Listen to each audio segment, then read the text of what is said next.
غرباء غرباء غرباء غرباء غرباء غرباء غرباء غرباء. Di zamannya Nabi Shallallahu Alaihi Wasallam, apalagi kita sangat jauh dari zaman tersebut. Jika kita tidak membuka hati dengan begini visualnya, hati ini tidak untuk meminta nasihat tersebut, maka jangan heran ketika kita masuk dalam golongan kedua, naudzubillah, apalagi golongan pertama, nasihat apapun tidak akan mempan sama sekali.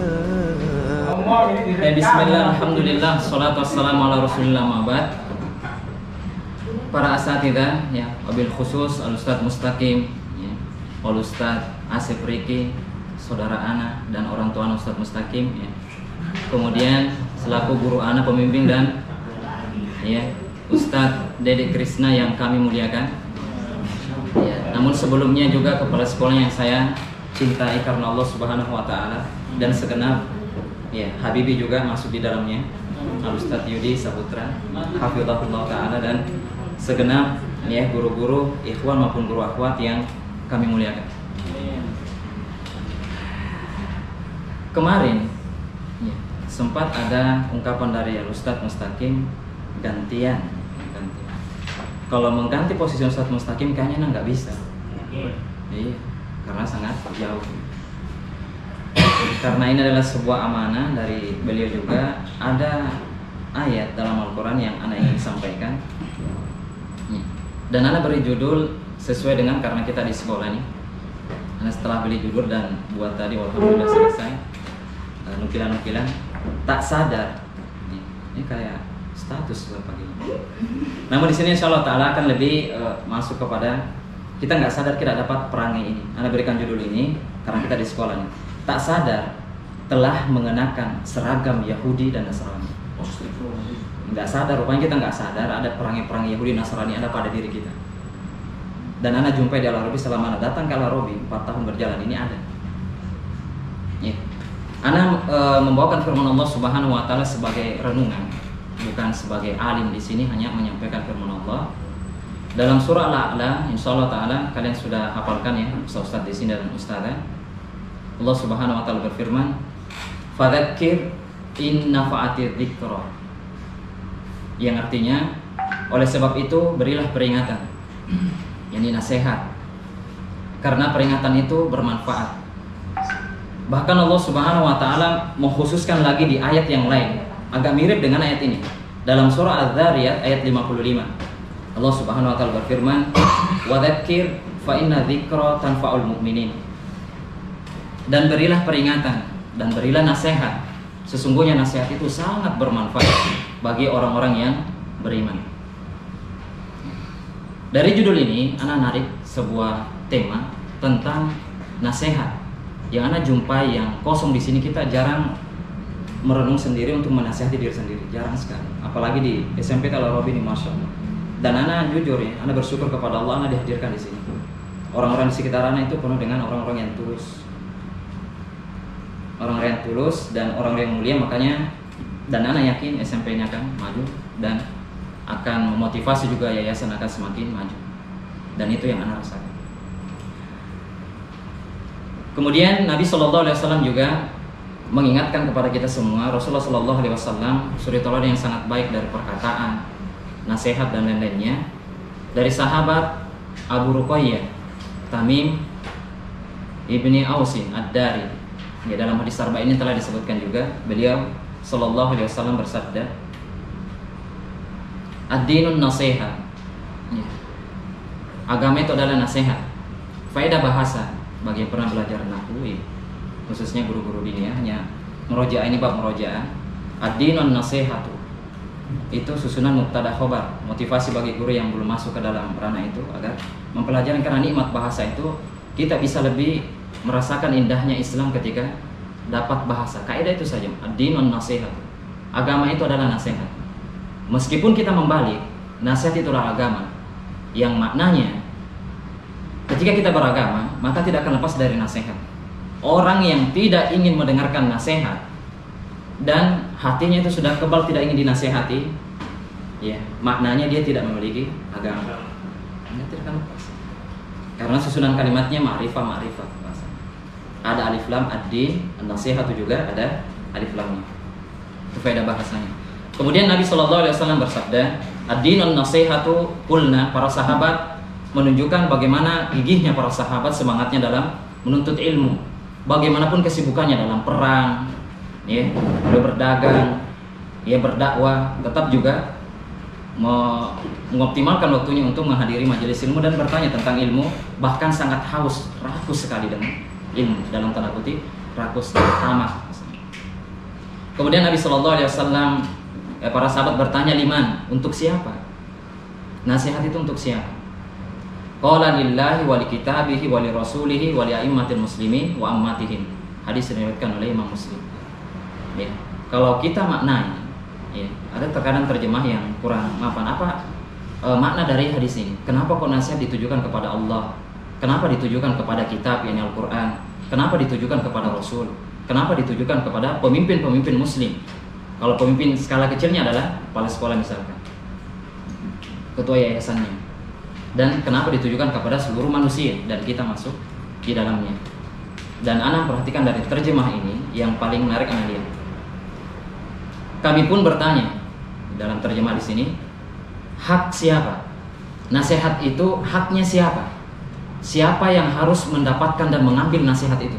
Ad-dinun nasihat, ketika Nabi SAW mengatakan, maka perhatian kita memiliki hak yang kita harus perjuangkan mengambil hak itu. Ketika Allah Subhanahu wa taala berfirman dalam Al-Quran, maka kita memiliki andil hak pada firman Allah Subhanahu wa taala tersebut yang layak kita perjuangkan untuk kita ambil. Jangan sampai lepas dari hak-hak kita itu, pasti rugi. Kemudian begitu hanya dalam kitab, dalam Al-Quran, ya, hak-hak Allah Subhanahu wa taala sangat banyak sekali. Kemudian dalam hadis Nabi SAW banyak sekali, ya, dan hak-hak kita dari Rasulullah SAW mendengarkan nasihatnya. Karena tidak ada satupun, wallahi, ketika kita membaca hadis Nabi SAW, tidak ada satupun yang akan mengarah kepada diri Nabi SAW. Kebaikan itu tidak akan kembali kepada Nabi, kepada umatnya. Lihat hadis Nabi SAW tidak mengarah kebaikan kepada dirinya, namun cintanya kepada umatnya lebih diprioritaskan. Kemudian nasihat itu adalah hak Allah, kitabnya, pemerintah kaum muslimin, dan rakyatnya kaum muslim secara umumnya. Nanti insya Allah ta'ala akan ada penjelasan tentang hadis ini. Kemudian penjelasan tentang ayat tadi, ya, ayat dalam surah Al-A'la ayat 9. Allah Subhanahu wa taala menyatakan tadi, fadzakir inna fa'atidz dzikra. Pada peringatan Allah Subhanahu wa taala dalam ayat ini ada nasihat, ya.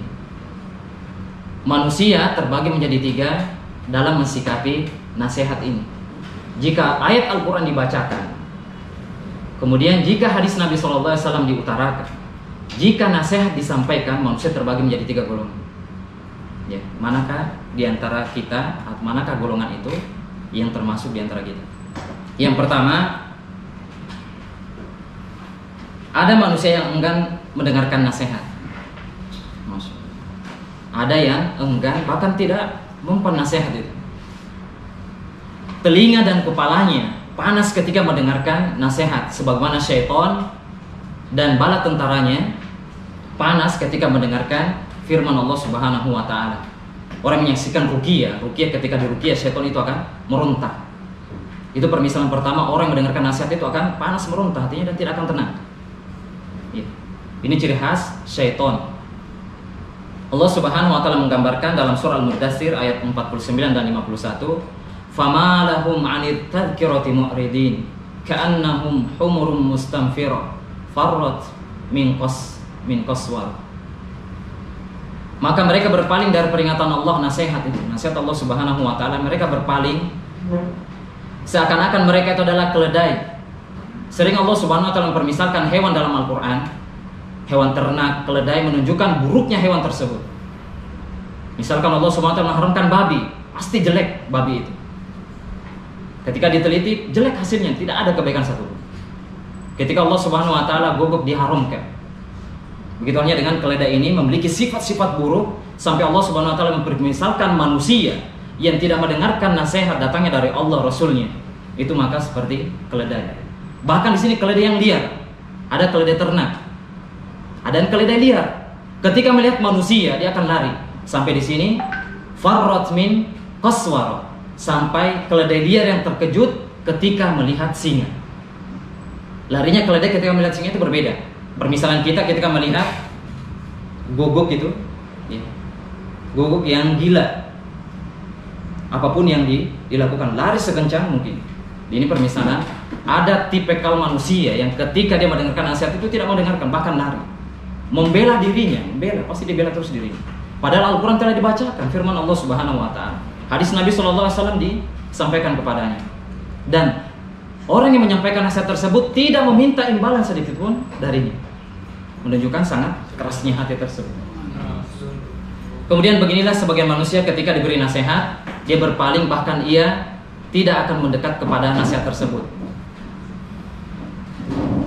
Ya, kemudian golongan yang kedua, ada manusia yang mendengar nasihat. Semoga kita dijauhkan dari golongan yang kedua. Kedua ini juga sangat berbahaya. Ada di tengah-tengah kehidupan Nabi Shallallahu Alaihi Wasallam. Ada sebagian manusia yang mendengar nasihat, bahkan dia tahan mendengar nasihat tersebut. Menghadiri taklim, mendengarkan firman Allah Subhanahu Wa Taala. Bahkan dia sering meminta nasihat kepada orang di sekitarnya. Dia sangat senang nasihat tersebut. Namun di sini disebutkan, dikala dia keluar dari majelis kebaikan tersebut, nasihat tersebut,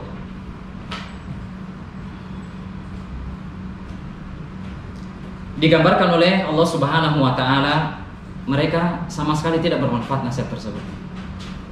Tadi terpental yang pertama, yang kedua ini dia mendengarkan nasihat namun tidak bermanfaat sama sekali. Digambarkan oleh Allah Subhanahu wa Ta'ala, dan ini adalah ciri-ciri orang munafik. An-nifaq, menampakkan kekhusyuan, kebaikan pada zahirnya seiring dengan kekufuran dan kejahatan pada dirinya itu sejalan dengan kebaikan tersebut. Di sini disebutkan firman Allah Subhanahu wa Ta'ala, di antara mereka, wahai Muhammad, Allah Subhanahu wa Ta'ala menyebutkan ini di zamannya Nabi Sallallahu Alaihi Wasallam, apalagi kita sangat jauh dari zaman tersebut. Jika kita tidak membuka hati dengan begini visualnya, hati ini tidak untuk meminta nasihat tersebut, maka jangan heran ketika kita masuk dalam golongan kedua, na'udzubillah, apalagi golongan pertama. Nasihat apapun tidak akan mempan sama sekali. Kemudian Allah Subhanahu wa Ta'ala menyebutkan yang dimaksud di sini adalah orang-orang munafik. Ada yang mendengarkan nasihatmu, kata Allah Subhanahu wa Ta'ala, wahai Muhammad, tetapi ketika mereka telah keluar dari majelismu, mereka berkata, apa yang dikatakan Muhammad? Ustaz tadi ngomong apa tadi Ustaz tadi? Kemarin apa yang disampaikan? Tidak membekas, la yata'assar fi qalbihi. Tidak membekas sama sekali. Satu inti pokok kalimat yang disampaikan saya tidak ada yang membekas dalam hatinya. Itu ciri khas hati nifaq, hati memiliki kemunafikan. Kemudian yang ketiga, semoga Allah Subhanahu wa Ta'ala memberikan rezeki kepada kita tentang golongan manusia yang ketiga ini. Allah Subhanahu wa Ta'ala berfirman dalam surah Az-Zumar tentang golongan yang sangat tulus hatinya, menunjukkan kebaikan pada orang tersebut. Allah Subhanahu wa Ta'ala menyebutkan dalam surah Az-Zumar ayat 17 dan 18. Walladzina jtanabut taghut ayya'buduha wa anabu ilallahi lahumul busyra fabashshir ibad alladzina yastami'una al-qawla fayattabi'una ahsana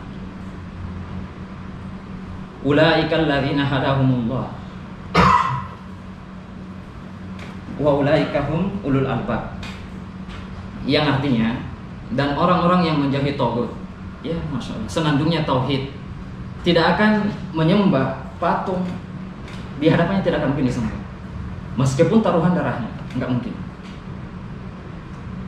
Kemudian tidak mungkin dia akan menyembah taghut tersebut, dan mereka kembali kepada Allah Subhanahu wa Ta'ala. Kata Allah Subhanahu wa Ta'ala, maka bagi mereka kabar gembira. Kabar gembira, busyra, dalam Al-Quran muncul dalam dua konteks. Kabar gembira bagi orang beriman dan kabar gembira bagi orang kafir. Kabar gembira bagi orang beriman itu adalah surga. Kabar gembira bagi orang kafir, ini konteks dalam ayat itu, kepada orang-orang kafir yang akan dicampakkan ke dalam neraka. Kemudian fabasyir ibad, Allah Subhanahu wa taala menutup ayat 17, maka berilah kabar gembira kepada hamba-hamba. Penisbatan ibadi, Allah Subhanahu wa taala menyandarkan nama hamba tersebut hambanya Allah, hambanya Allah. Kita ini hambanya Allah. Menunjukkan kecintaan Allah itu melekat pada diri kita. Jangan hianati cinta itu. Allah sayang sama kita. Kemudian Allah Subhanahu wa taala melanjutkan, alladzina yastami'unal qaula, sifat orang yang hatinya tulus dan Allah Subhanahu wa taala inginkan kebaikan pada diri orang itu. Mereka adalah yang mendengarkan al-qaul, perkataan, fayattabi'una ahsana, dan mengikuti perkataan yang paling baik. Ini nasihat, pesan-pesan Allah dan Rasulnya. Ulaikal ladzina hadahumullah, maka mereka lah orang-orang yang akan diberi petunjuk oleh Allah Subhanahu wa taala. Pasti dibimbing dia. Ketika dia ada zallah, ada kesalahan pada dirinya, segera dia bangkit. Bahkan dia tidak akan mengeraskan hatinya ketika ada menasihati, masya Allah, ahlan wa sahlan, syukran wa jazakumullahu khairan. Karena kita menjumpai, jujur anak menjumpai di sini beragam sekali tipikal manusia. Kalau tidak mendasari, kalau bukan dasar ini pada hatinya tentang ayat, bagaimana imannya kepada ayat, cinta kepada Al-Quran, cinta kepada Allah dan Rasulnya, maka dia tidak akan tunduk. Dia akan dikalahkan hawa nafsunya yang akan jadikan sesembahan yang dia sembah. Kemudian ulaika hum ulul albab, maka Allah menutup ayat ini, maka mereka lah orang-orang yang memiliki akal. Memiliki akal. Teman-teman sekalian, para guru sekalian dimuliakan Allah Subhanahu wa taala, kesimpulan dari 3 golongan manusia menerima nasihat yang pertama tadi itu adalah orang nasihat terpental, bagaimanapun nasihatnya tidak akan bisa. Orang kafir itu akan terpental apapun ayat disampaikan. Dan itu adalah tabiatnya, kecuali yang Allah Subhanahu wa taala kehendaki mendapatkan hidayah. Kedua adalah orang munafik. Dan ini yang khawatirkan. Ada pada diri anak, ada pada diri kalian, dan kita berlindung dari sifat nifaq tersebut. Kita menghadiri majelis taklim bertahun-tahun namun tidak memberikan athar. Wallahi ana bilang, ketika ana merenungi sebuah ungkapan dari Ustaz Mustaqim, ana banyak merenungi sesuatu yang mulia. Ketika masuk kepada orang yang mulia, maka akan melahirkan sesuatu yang mulia. Ilmu, sepakat, tidak ada sebanding dengan ilmu. Sebagai mana Al-Imam Ahmad mengatakan, al-ilmu la ya'diluhu syai'. Ilmu itu tidak akan ada sebanding dengan yang lain. Ketika dia masuk pada diri seseorang yang mulia tersebut itu, kalau dia tidak melahirkan kemuliaan pada dirinya, wallahi Nabi, misalkan dari akhlaknya, adabnya, lisannya, dan orang di sekitarnya tidak merasa nyaman, wallahi Nabi, itu adalah bumerang bagi dia, dan Allah Subhanahu wa taala akan membungkam nanti lisannya di hadapan Allah Subhanahu wa taala dengan bungkaman tali kekang api neraka yang disebutkan Nabi sallallahu alaihi wasallam. Oleh karenanya, ketika mendapatkan ilmu, usahakan saling sharing dan nasihat pribadi buat anak. Jika ada kesalahan pada diri anak dari sikap, chattingan atau kalimat-kalimat yang selama ini bersama kalian, ya maka ditegur karena ahlan wa sahlan. Ya. Bagaimanapun gaya metodenya, dan insyaallah taala anak tidak akan terpental dengan nasihat. Ya. Kemudian penjelasan tentang hadis sekaligus penutup pertemuan ini tentang hadis tadi, ad-dinun nasiha. Yang pertama, kehidupan kita tidak akan lepas dari nasihat. Makanya jangan berpikir panas telinga ketika mendengarkan nasihat. Kalau sudah panas telinga dan tidak ingin mendengarkan nasihat dan itu kebenaran, waspada tentang 2 golongan tadi. Golongan yang orang kafir akan terpental nasihat tersebut. Yang kedua, ada sifat-sifat kemunafikan pada hati itu, dan itu adalah sebuah kelaziman karena digambarkan oleh Allah Subhanahu wa taala di zaman Nabi sallallahu alaihi wasallam. Kemudian yang kedua, nasihat Allah yang datangnya dari Allah di dalam Al-Qur'an banyak sekali. Kemudian pemimpin, nasihat untuk pemimpin kaum muslimin, selaku pemimpin kita di sana adalah Ustaz Haryanto. Semoga Allah menjaganya, terima dengan seindah-indahnya. Pokoknya bagaimana, karena nasihat itu semakin dekat mencocoki Al-Quran hadis, yakin di situ akan muncul kebahagiaan yang tidak akan dirasakan oleh pemberi nasihat dan yang menerima nasihat tersebut. Kalau tidak sesuai dengan Al-Quran dan Sunnah, tidak akan mungkin berbuat sebuah kebahagiaan, tidak mungkin. Hanya polesan-polesan kalimat-kalimat saja, dan bertahannya itu hanya limitednya sangat singkat. Adapun ini tidak akan terasa. Jasad ini bergerak sini ketika disempit al-Arabi itu bergerak, datang kerja begini, misalkan kerja itu keikhlasan. Misalkan ketika Ustaz Ahmad menyebut tentang keikhlasan, jalan dengan sendirinya, tidak akan mungkin masalah angka tidak mungkin, karena tadi sudah masuk ke dalam hatinya nasihat tersebut dan mendarah daging pada hatinya tersebut, dan itu konsep dalam hati, tergerak sendiri karena ada ilmu yang sangat mulia yang menggerakkan hati. Kemudian semua nasihat itu adalah hak kita. Maka ketika ingin mengejar hak, kejarlah hak itu. Ini berupa nasihat dari Allah, Rasulnya dalam kitabnya. Perjuangkan hak tersebut dan disebutkan di sini, dan jangan sampai dilepas. Hak kita itu adalah hak kita. Kemudian yang ketiga, menolak nasihat kebenaran merupakan perangai murni dari kaum Yahudi dan Nasrani. Karena terpental bagaimanapun sampai akhir zaman itu peperangan itu akan terjadi dari kaum muslimin, Yahudi dan Nasrani. Karena sebaik-baik kebenaran yang ditolak oleh mereka adalah Al-Quran dan tidak akan menyatu. Oleh karenanya, Anda sebutkan di sini, maka gunakanlah seragam keislaman dan keimanan. Mana seragam kalian? Ya. Kemudian jangan sampai Anda bangga dengan seragam Yahudi dan Nasrani pada diri Anda. Nasihat terpental ya dari Al-Quran, dari hadis Nabi SAW, dan foto-foto kebaikan yang bersumber dari Al-Quran dan Sunnah. Mungkin ini yang bisa Anda sampaikan, nasihat pribadi untuk anak dan kepada saudara-saudara anak, dan ya, selaku menjalankan amal dari Ustaz Mustaqim, ya, selaku mursyid anak, pembimbingnya di sini. Ya. Kebenaran datangnya dari Allah Subhanahu Wa Taala, Rasulnya. Kesalahan datangnya dari pribadi anak dan dari syaitan. Allah dan Rasulnya berlepas diri dari kesalahan tersebut. Wassalamualaikum warahmatullahi wabarakatuh.